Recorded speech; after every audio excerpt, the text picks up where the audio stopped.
Hello, everybody. My name is Tanetta Hassell, and I work at Western Tidewater as a clinical administrator.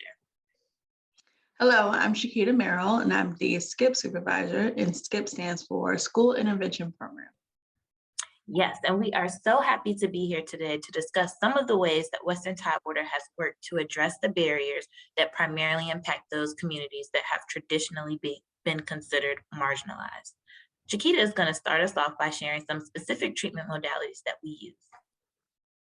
Exactly. So from a treatment perspective, the Western Tidewater staff has been trained in certain evidence-based practice models that are found to be more effective in multicultural settings.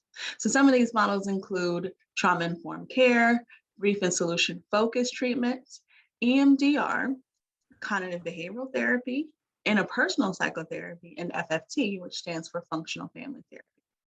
A major highlight in this space is that we were recently awarded a grant by the Department of Behavioral Health to Western Tidewater's SCIP program, which is aimed at school-based mental health services.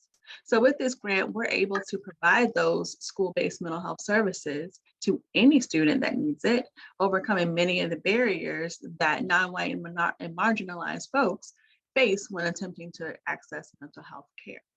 Statistics show that providing mental health services in the school actually increases the likelihood that the youth will successfully complete services, which is good for families, which is good for their grades, and of course, their overall well-being. So now Tanetta is actually going to talk to us about some ways that Western Tidewater as a whole has systemically addressed these barriers. Yes, thank you, Chiquita. So here at Western Tidewater, we acknowledge that many communities that are considered minorities are disproportionately impacted by intergenerational trauma that is in part caused by an imperfect healthcare system.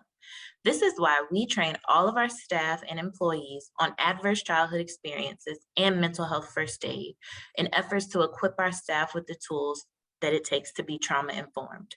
We also have developed a diversity, equity, and inclusion committee that helps to review many of the additional trainings we do throughout the year, both internally and regionally, to ensure we're addressing the needs of our non-white and multicultural communities.